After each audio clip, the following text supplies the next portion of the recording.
presentación. Buenas tardes, gracias por acompañarnos, por estar. Estamos muy contentos. Yo soy María Magdalena, una de las editoras de Las Furias. Nicolás Cerruti está por ahí atrás, también otro editor de Las Furias, y completa el equipo Romina Lupino, que es la diseñadora gráfica. La editorial nació en julio del 2020, por lo tanto esta es nuestra primera presentación presencial, así que tiene una emoción extra para nosotros esta celebración, y estamos muy contentos de que sea con el primer libro que publicamos este año, Prosas Fugaces, de Mercedes Roffé. Es un gran honor debutar en la presencialidad y debutar este año con su libro. Bueno, voy a presentar a Gabriela Franco y a Jackie Seton, que son los que van a comentar el libro.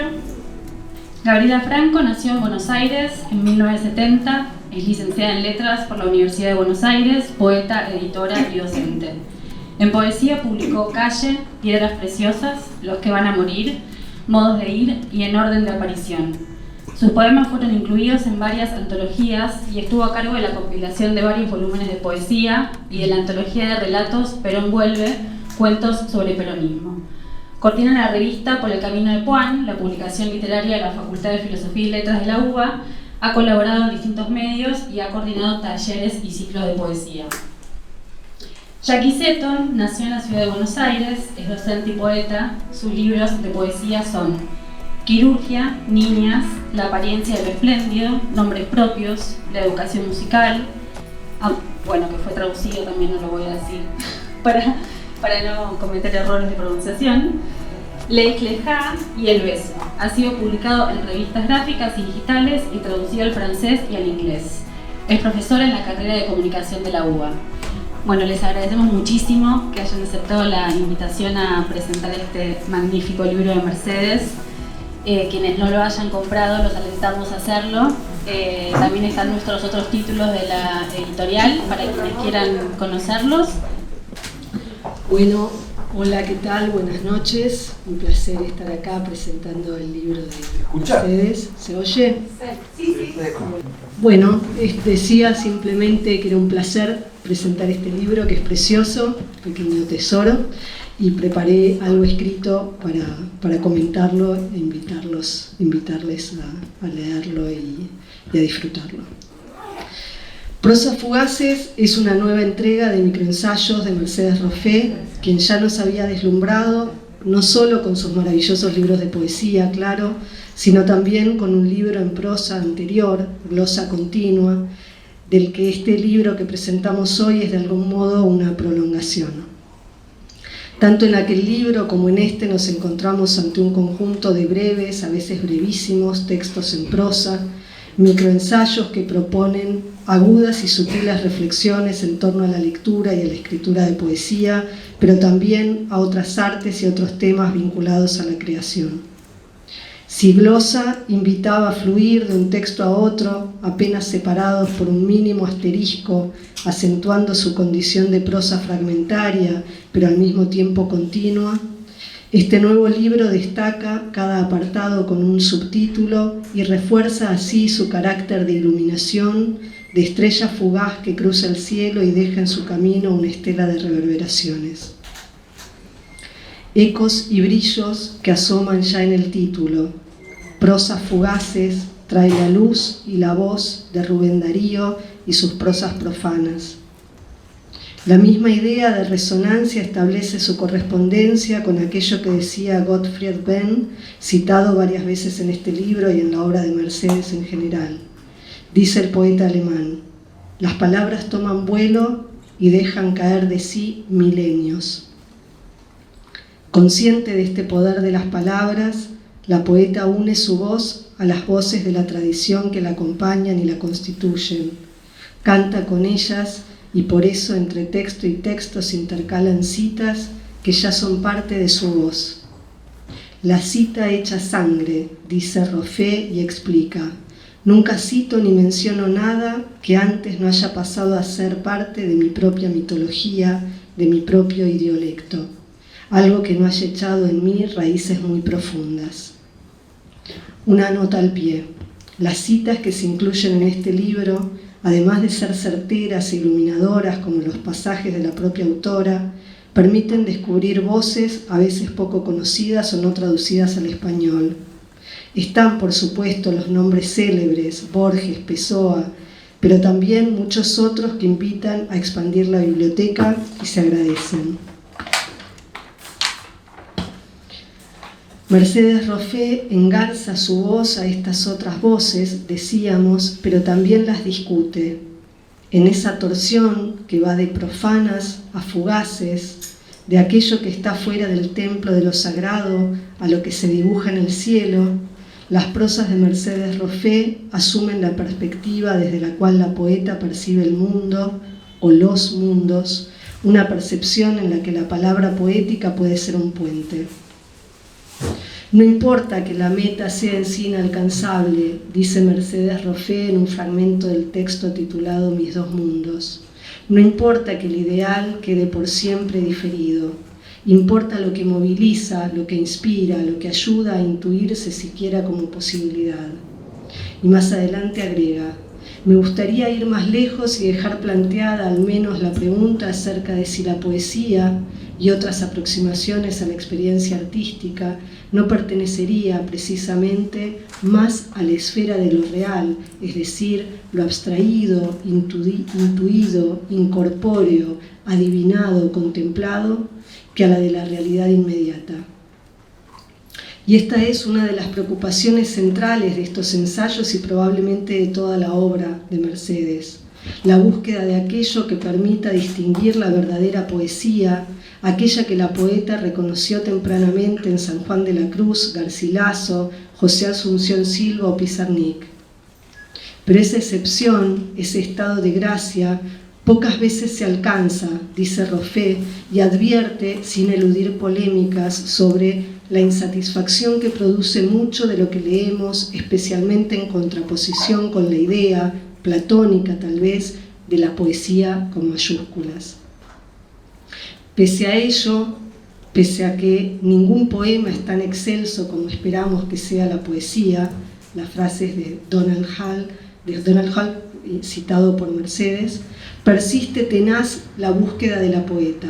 Cito, hemos decidido dedicar una vida entera, la nuestra, a eso, a ese ideal de plenitud que una y otra vez se nos escapa. La advertencia reaparece en otros ensayos, porque este es un libro de motivos que vuelven como un eco.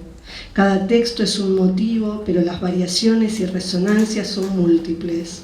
Y son muchos los motivos por los que se vuelve casi imposible resumir este libro. Es, de algún modo, irreductible a cualquier sustracción. Pero haremos la prueba de mencionar algunos tópicos para intentar dar cuenta al menos de algunos de los muchos reflejos de este calidoscopio infinito. La reflexión en torno a la traducción es otro de los motivos que se puede rastrear a lo largo del libro, sobre todo en relación con los efectos que esta tarea puede producir en la propia escritura.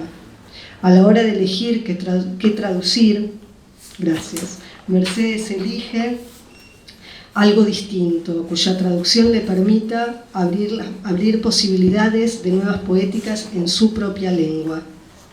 A la hora de leer traducciones, la poeta cuenta que solo cuando conoció el Rilke de Ferreiro pudo leer por primera vez al Rilke que todos adoraban, tal la importancia de una buena traducción, ya que las malas pueden dejarnos afuera de la poesía de un autor. El motivo de las traducciones deja también este pasaje fugaz como una pequeña perla. La traducción latina de un texto árabe lleva por título De Quemia, de la química. El título original era Agua de plata y tierra estrellada. Otra preocupación que atraviesa prosas fugaces es la discriminación, especialmente la de las mujeres y las de la comunidad judía. En Mujeres que matan, ese es el título del texto, advierte sobre la recurrencia de ficciones que demonizan a las mujeres y sostiene: no hay tal cosa como ese feminismo extremo que cada tanto les sirve para adjudicarles un agente externo, anónimo y colectivo a su propio pánico. Mercedes Roffé se detiene varias veces en los casos de artistas outsiders, aquellos que han traspasado los límites de su arte para explorar otros lenguajes. Nombra, por ejemplo, los dibujos de Millot, las tintas de Victor Hugo, el violín de Poltry, entre otros. Este interés es sin duda un modo de indagar en la propia experiencia de Mercedes Roffé en otros lenguajes, las artes plásticas, la fotografía, pero también una manera de pensar este libro. Estos ensayos son también un fuera de campo, un modo de lanzarse hacia afuera, de explorar otras aproximaciones entre mundos. Los textos de prosa fugaces se pueden leer como las entradas de un diario personal, y en ese sentido en serie con otros, como los de Pizarnik, los de Abelardo Castillo o los de Piglia, por nombrar algunos de los escritores argentinos que han ido nutriendo esta tradición no tan común en nuestra literatura. Hay algunos textos de prosa fugaces que nos ofrecen esa ilusión de acercarnos a cierta intimidad de la poeta, acompañarlo a un museo o una actividad cotidiana.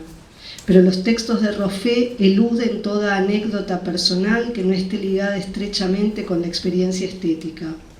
Y otro rasgo, cada entrada es una pieza finamente cuidada y, aunque fragmentaria, consciente de su participación en una totalidad. Por supuesto, Prosas fugaces se lee también en línea con la genealogía de libros de ensayos de escritoras, especialmente de poetas, muchos de ellos aquí citados, como los de Muriel Rukeyser, Denise Levertov y Olga Sedakova. En el juego de armónicos y reverberaciones que propone este libro, se me ocurren algunas obras locales, más o menos recientes, que vienen a alimentar esa familia de libros luminosos. Nombro dos de ellos, con los que encuentro particular afinidad. La obligación de ser genial, de Bettina González, que también indaga en el oficio de escribir y arrima su eco cuando dice: lo escrito nunca está a la altura de nuestra imaginación.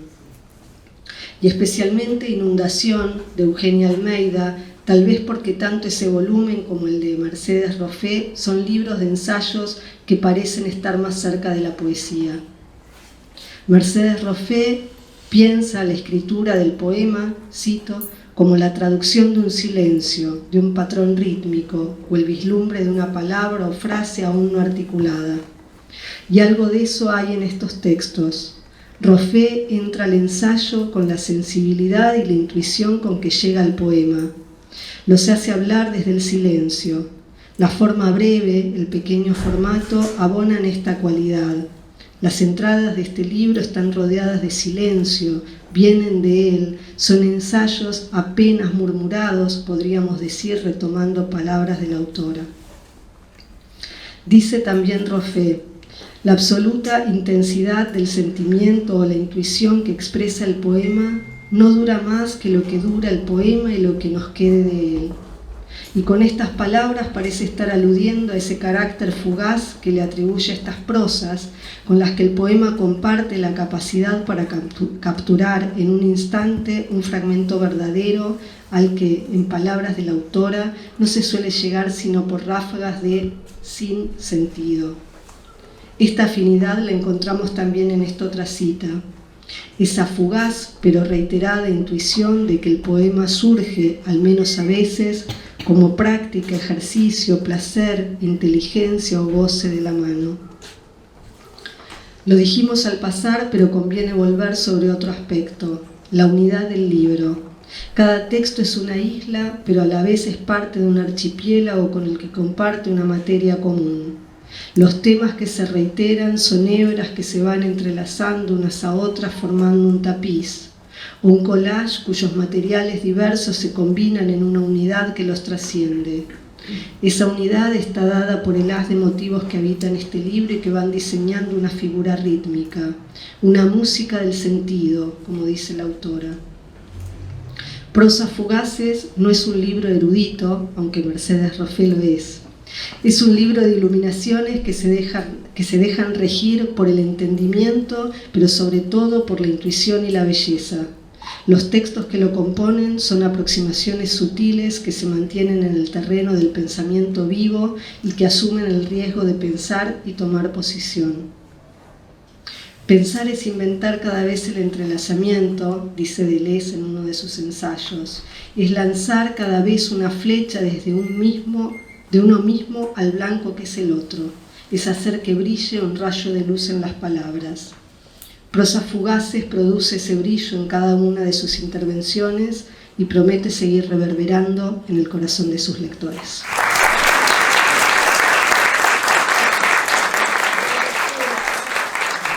Buenas tardes.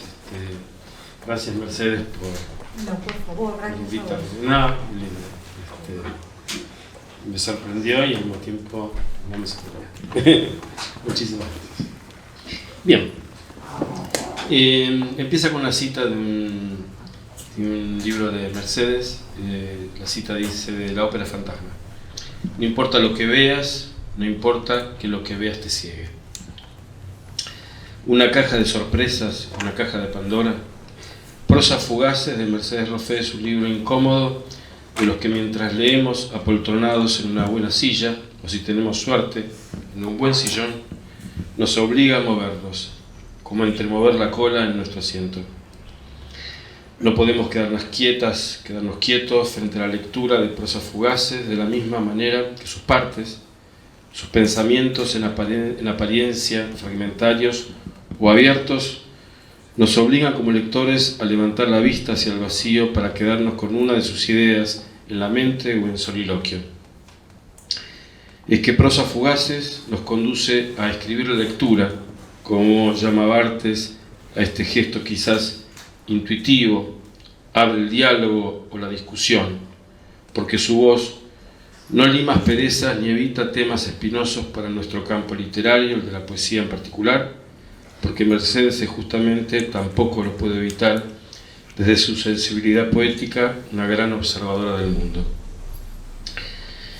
Pero vamos a empezar por la incomodidad principal. ¿De qué se trata este libro? ¿Qué género? ¿Qué tema?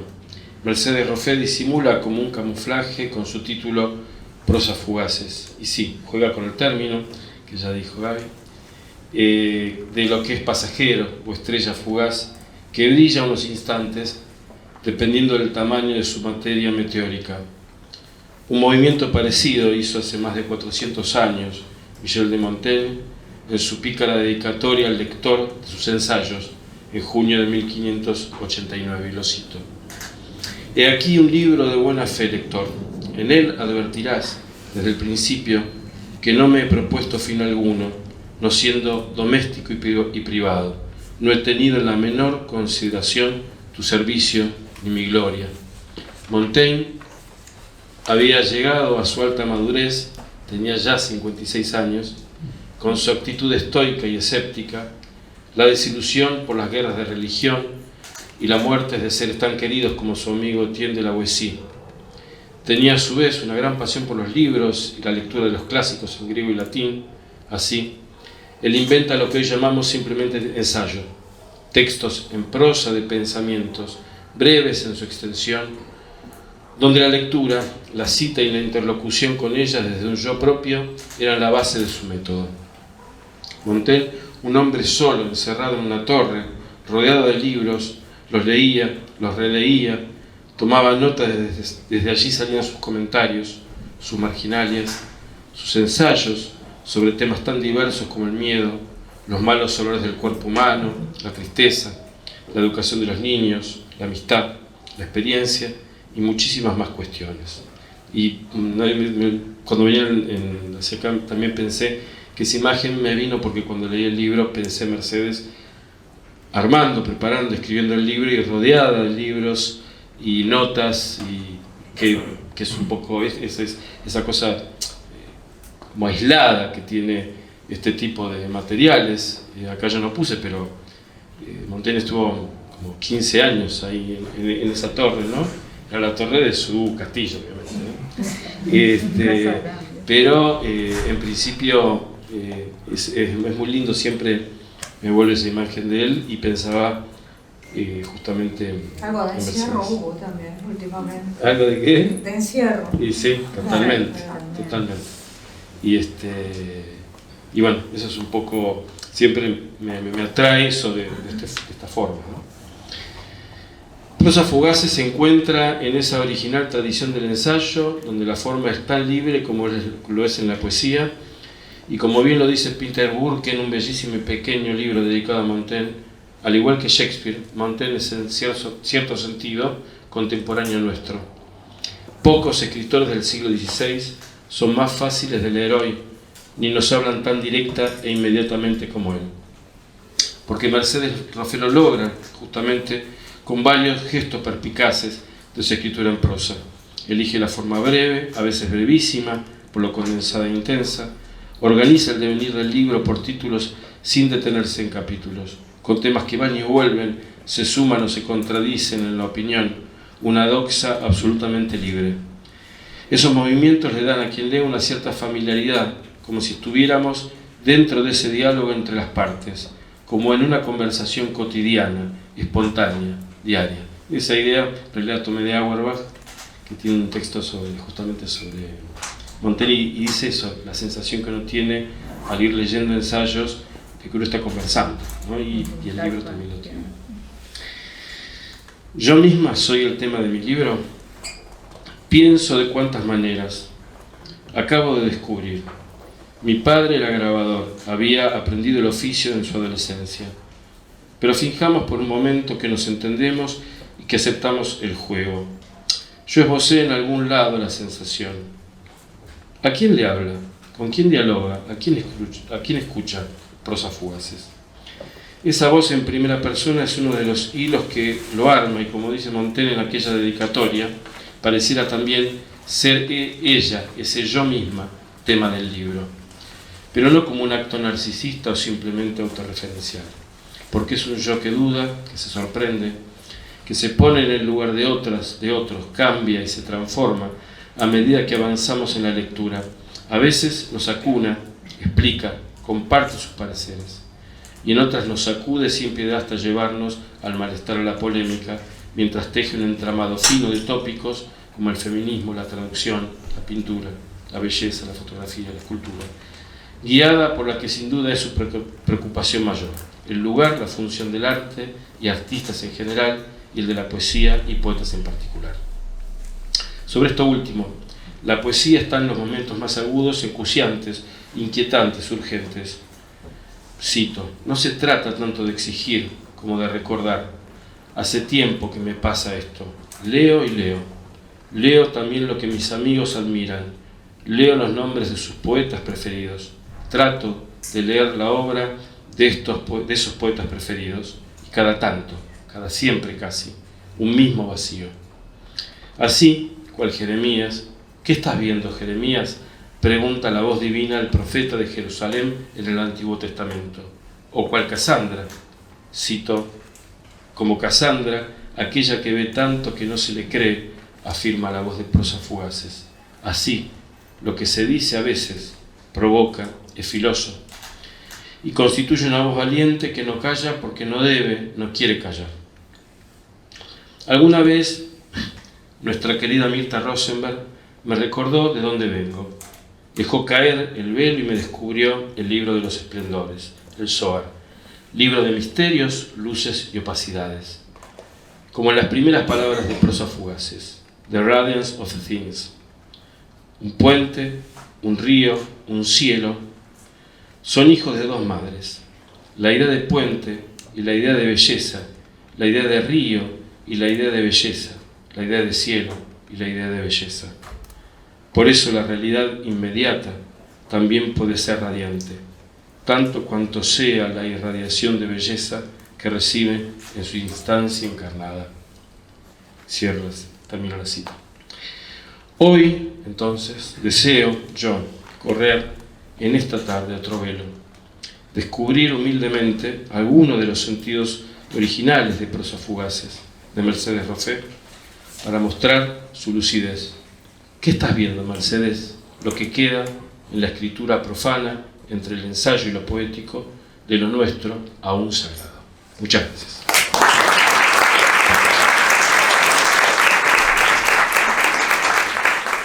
Esas lecturas, las dos, todos y la verdad que siento que el libro llegó y produjo, si tenía alguna meta la produjo, llegó a las mejores manos, a las mejores lecturas.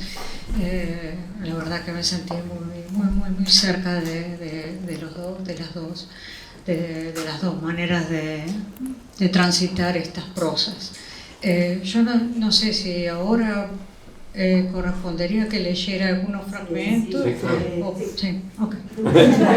Creo que sí. Tengo, no, sí, tenemos, gracias. No, a ver, me acerco un poco más. Okay. No sabía muy bien,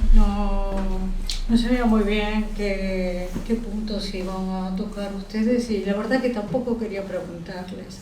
Pero entonces medio elegí algunos fragmentos que me imaginé que iban a estar rondando en la conversación o que podían dar origen a nuestra conversación después de la lectura de alguno de ellos.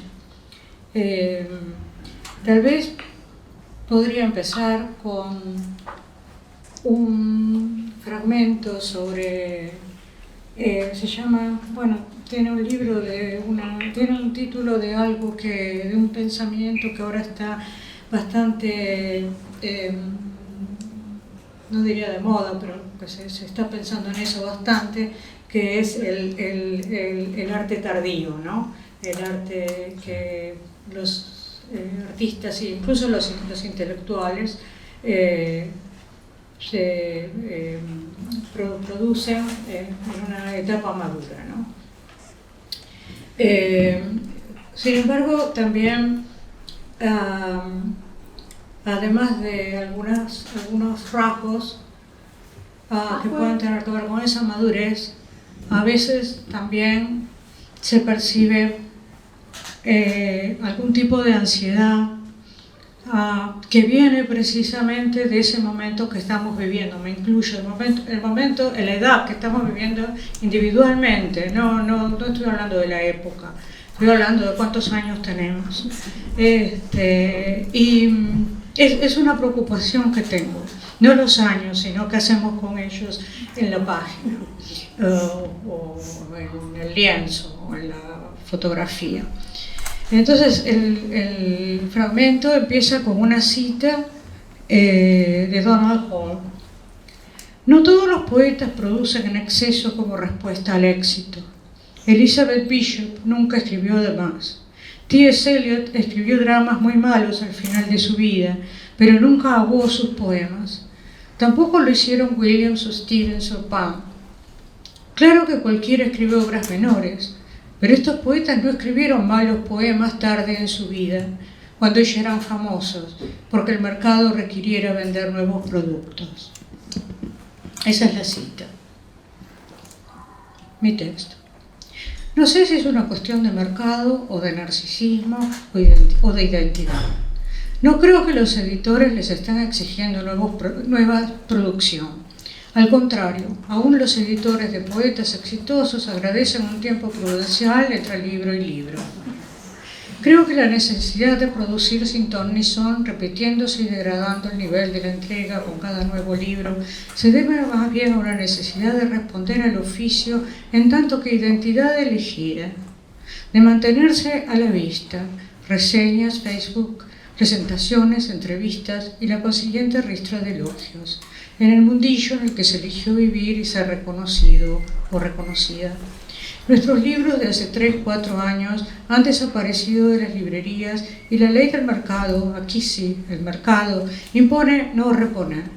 Y ni qué decir, no reeditar, incluso libros que se han vendido y agotado. La urgencia por volver a habitar la mesa de novedades es el motor de una inmensa masa de producción innecesaria, por demás descuidada, como dice el mismo Hall, tomando de modelo a Robert Penguin. Harvey, repeating himself instead of rewriting the same poem until it is right. Sí. Deprisa, siempre deprisa, repitiéndose a sí mismo en vez de reescribir un poema hasta que quede bien. A veces irrumpe un título que se nos presenta como poema de madurez, cuando lo que leemos es más una chirle narración que poesía alguna. Otras veces lo que se sacrifica al dios de la ansiedad no es el género literario, sino la ética. Retratos de mujeres por mujeres que se aborrecerían por sexistas si lo firmara un hombre. La parrafada meliflua sobre el niño sucio y pobre, o la solidaria loa al inmigrante mientras se le denigra hasta el genitilicio, o, si es mujer, se le lavan las caderas. Es como si no solo se relajara el ritmo, la sintaxis, la mirada, sino también los valores, lavados ahora por un nombre que se piensa ya ganado e impune. Esto no es una acusación a nadie, es una preocupación mía personal. Ahora podría leer algo un poquito más estimulante. Bueno, también, bueno, todos tienen un poquito de acidez, ¿no? Y son, ¿verdad que sí? Un poco, ¿no? Este también, pero tiene una acidez diferente y me gusta mucho lo que trae, lo que implica. Es un pasaje de Rilke. En uno de los tantos bellos pasajes de los cuadernos de Malte, Rilke relata los últimos momentos del poeta Félix Abreu. Dice que, estando el poeta en plena agonía, la monja que lo cuidaba quiso pedir ayuda y, confundiendo la pronunciación de la palabra, en vez de decir corredor, dijo algo como coledor. Ante lo cual Arbers pospuso su muerte. Imposible parafrasear a Rilke en este punto, esa es cita, pospuso su muerte. Recobró la lucidez y explicó: corredor, se dice corredor. Después de lo cual procedió a morirse. Frente a la risa o el enojo que seguramente provocará el episodio y la personalidad que implica, leemos la exquisita salvedad de Rilke. Cito ahora a Rilke.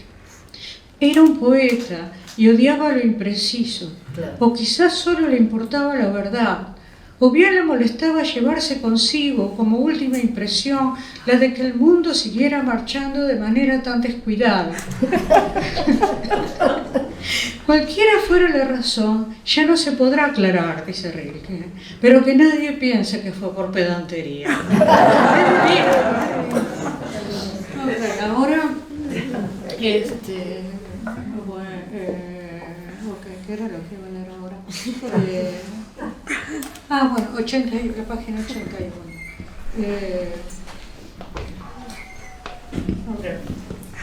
Polémicas. Cada vez estoy más persuadida de que él, la poeta, no elige su poética. Tampoco he de caer en el cliché de decir que es elegido por ella. Él, la poeta, no elige su poética, la poética tampoco elige a nadie, más bien se impone. Se les nos impone. Por lo tanto, ¿a qué criticar por algo sobre lo que en verdad creo que nadie tiene mucho poder de decisión?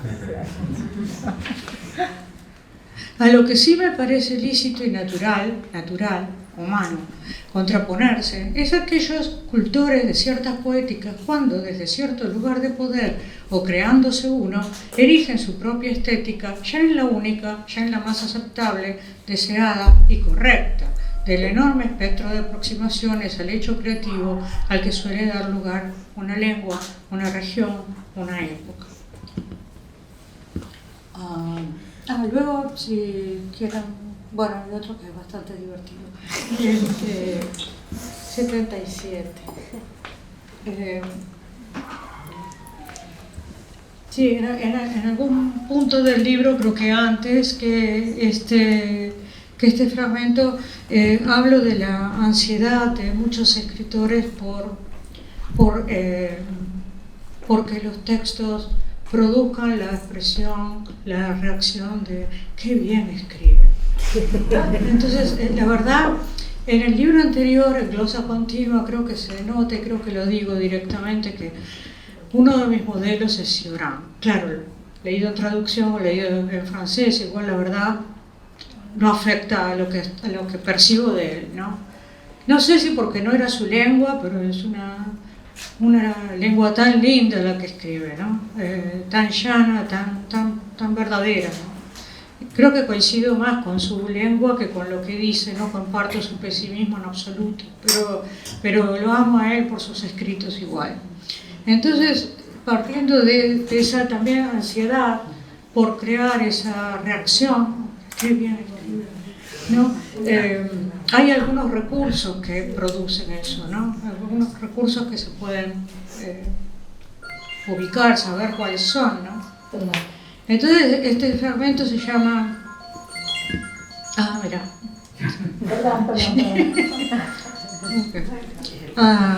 Tenemos este fragmento, se llama...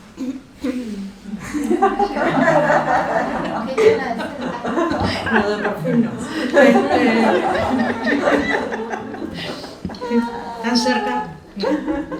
No.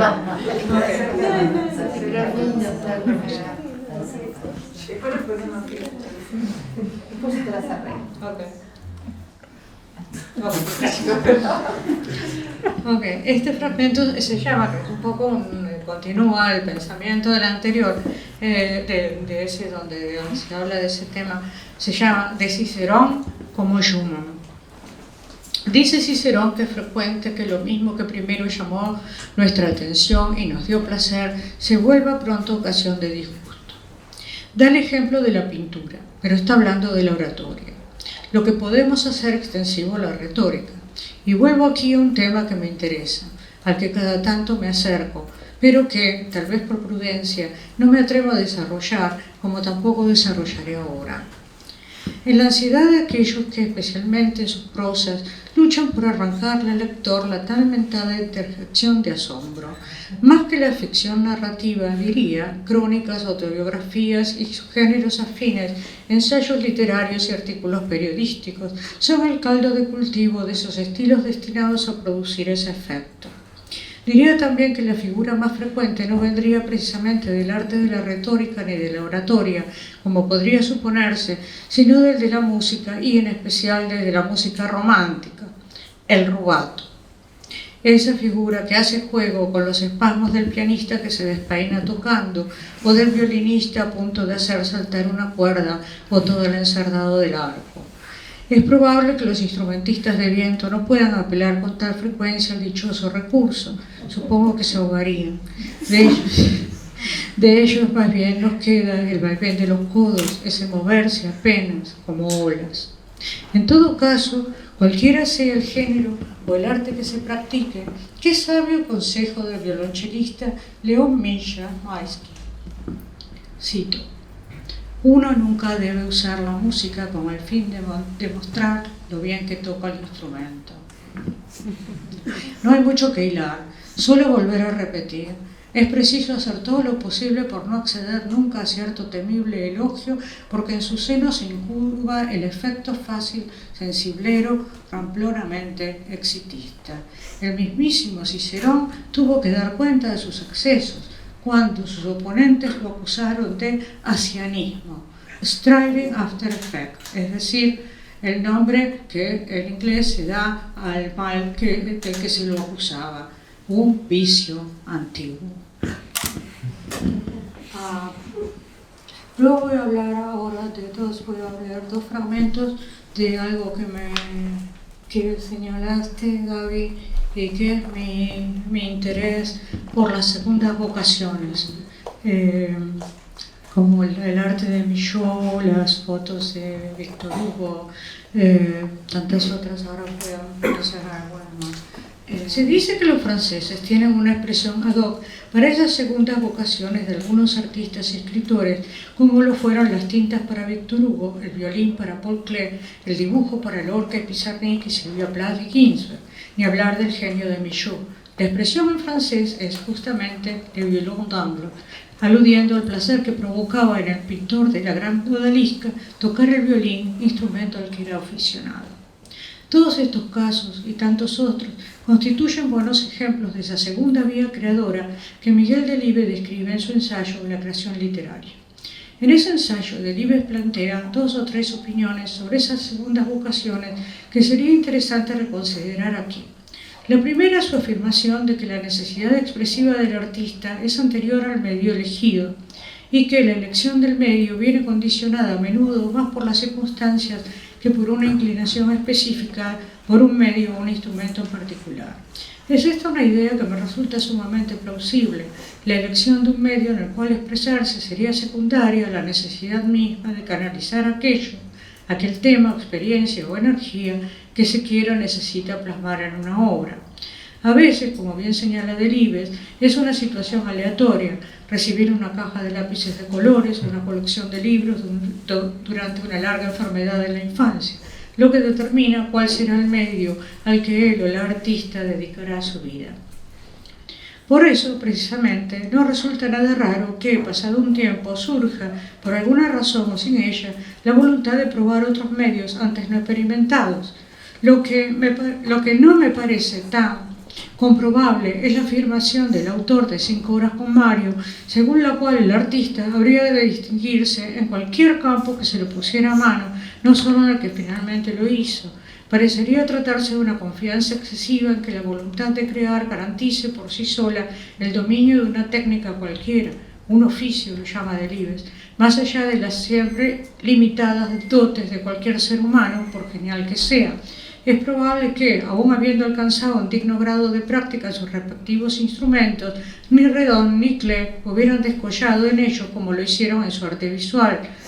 Ambos también practicaron con gran talento la creación literaria, pero nada prueba que de haberse dedicado al canto lírico o a la ebanistería, sus obras hubiesen resultado igualmente valiosas. Otra de las afirmaciones de Delibes en este ámbito adelanta la idea de que lo que lleva a un artista a probar un segundo medio expresivo es cierta decepción con su medio habitual, en el que no habría llegado a alcanzar lo deseado. Delibes no aclara si por falta de talento del artista o por falencia del medio.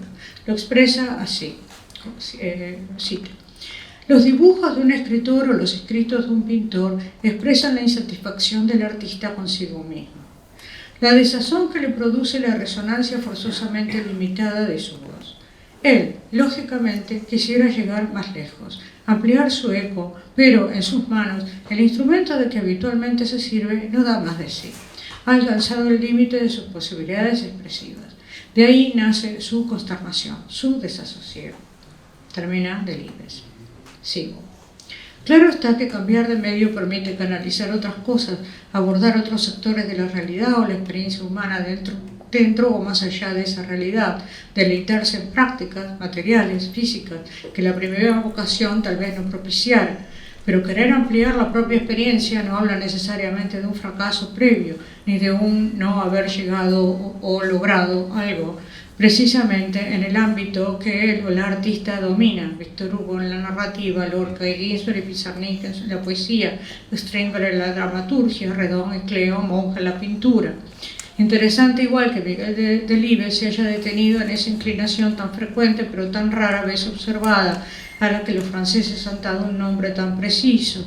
Solo extraña esa especie de oxímoron que forman en su escrito el excesivo optimismo de suponer que un creador sería capaz de triunfar en cualquier género o rama del arte que abordar, y la excesiva desmoralización de proponer que abocarse a otras ramas o géneros del arte supone necesariamente alguna forma de decepción o fracaso justamente en el área en el que ese creador descuella.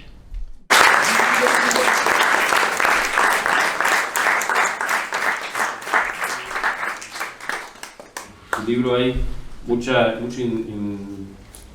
interlocución, mucho claro. entramado entre lectura, entre escribir, o sea, tomar nota y esos espacios cerrados, que no quiere decir estar aislado en términos políticos, diría, ideológicos.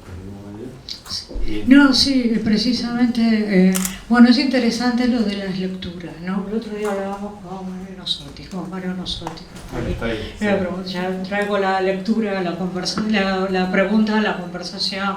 Me preguntaba, linda pregunta, sobre la relación entre las lecturas y qué lecturas llegan a ser conversadas en el libro, citadas, tal. Y lo que le respondía era la imprevisibilidad de qué va a producir algún tipo de efecto, algún tipo de meditación, algún tipo de respuesta.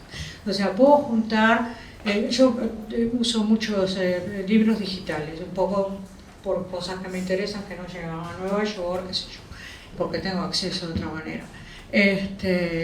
Y entonces tengo una biblioteca digital muy extensa. Y entonces de pronto bajo un montón de cosas a un documento que va a ser para dialogar con prosa fugaces. Empiezo un libro, empiezo otro, entonces no pasa nada, ¿no?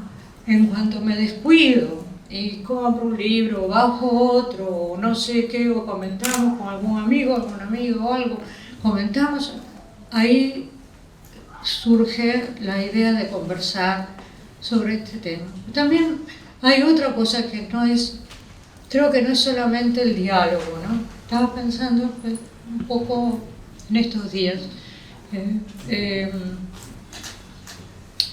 que a veces las citas no son necesariamente usadas por un criterio de autoridad, y a veces tampoco necesariamente, o sea, sí por lo que voy a decir, sí porque dan lugar a algún tipo de diálogo, ¿no? Pero me acordé de otra cosa, de otra figura, otro contexto. En la primera clase de literatura medieval que tomé al llegar a los Estados Unidos era un curso sobre la Celestina. Y lo primero que se dijo sobre la Celestina fue, bueno, vamos a ponernos de acuerdo sobre la agenda de la Celestina. Yo llegaba de acá, no tenía ni idea de qué era la agenda de la Celestina. La agenda de la Celestina era los temas claves de la Celestina en los que los críticos coincidían, ¿no? Si no coincidían en la opinión, sino que trataban de tener el planto de Pleberio, el conjuro a Plutón, el tratamiento de la torre, whatever, ¿no? Entonces esa es una agenda. Entonces creo que también lo que pasa en mi diálogo con las citas, con estos autores, es que voy reconociendo una agenda. Estas preocupaciones mías no son mías, no nacieron ayer. Son la agenda de un poeta, un intelectual, ¿no? Y que va más allá incluso de nuestra época, ¿no? Así que sí, lo estuve pensando últimamente en esos términos medio, ¿no? En ese sentido me llamó la atención que uno de los textos que nombrás, pero no citás, pero sí te genera un diálogo, es un libro de autoayuda, que decís en un momento. A veces leo un libro de autoayuda y de ahí surge algo, me llamó la atención. ¿Querés comentar? No, sí, yo leo, aprecio mucho algunos libros de autoayuda y realmente he dado con algunos buenísimos. Por ejemplo, bueno, ahora no me voy a acordar del nombre, pero claro, uno lee libros de autoayuda y lo que uno siempre dice, ¿no? Si la autora o el autor es tan bueno y sabe tan bien cómo escribir 10 libros en 5 días y ser exitoso, porque es lo que te promete que vas a hacer, ¿por qué no lo hizo? ¿Por qué está escribiendo esta pavada? ¿Por qué no escribió el libro? ¿No? Entonces, eso es típico, ¿no? Sin embargo, un día mi ignorancia fue que no reconocí el nombre de la autora del libro, y cuando empiezo a leer, era una bailarina y después coreógrafa. Cuando empiezo a leer, esta mujer empieza a nombrar que cuando bailé dirigía a Bernstein, y cuando bailé y entonces vi a Nureyev, y entonces empezó a nombrar cosas y digo, ¿pero quién es esta mujer? Entonces voy, es una de las grandes bailarinas y coreógrafas que ahora tendrá unos 70 y pico de años, se llama Tila algo, no sé. Entonces, bueno, viste, ella escribió ese libro sobre la disciplina. A mí me gusta leer esas cosas. Y además, por ejemplo, me pasa un poco como con, Fátima me va a retar porque voy a decir una barbasada. Me pasa un poco como con la meditación o con algunas cosas. Siento que me hace efecto cuando lo leo aunque no lo haga. Hay cosas que siento que de todos modos funcionan, que de todos modos hacen algo. Y No disminuyo la importancia de la disciplina, de sentarse, de saber lo que uno está haciendo, no, para nada. Pero digo que un poquito se filtra, aun si uno no llega a tener esa disciplina. Y también con estos libros, ¿no? Que a veces lo que dicen es, bueno, no sé, por ejemplo, una tontería, pero que para funcionar, ¿no? Por ejemplo, a mí me gusta dibujo con tinta, pero no dibujo figurativo, hago gestos. Hace mucho que hago eso. Cuando estaba por ir a Italia, tenía una beca, me iban a dar ahí sí que todavía vivía en un lugar chiquito. No, ya no, pero bueno, recién me mudaba. Entonces pedí que me dieran una mesa bien larga para que yo tuviera lugar, sin levantar la mesa, que tuviera la mitad de la mesa para escribir y la mitad de la mesa para dibujar. Iba a estar todo el día dedicada a eso, salvo algún paseíto que diera por ahí. Bueno, me dieron esa mesa y la armé así, pues la mitad de la mesa era la computadora y los libros y la otra mitad era papel, tinta, qué sé yo. Bueno, cuando logré hacer eso en mi casa, poner otra mesa y que las cosas de dibujar estuvieran siempre ahí, la verdad que el ritmo fue completamente distinto. Fue completamente... esas son las cosas que pueden decirse en los libros de autoayuda, es decir, no levantes la mesa de lo que estás haciendo, porque entonces por ahí vas a dejar de hacerlo, ¿no? Y son cosas así, pero bueno, pero pueden ayudar a ir manteniendo un discurso en lo que sea, ¿no? En el arte, en la literatura, en lo que sea, ¿no?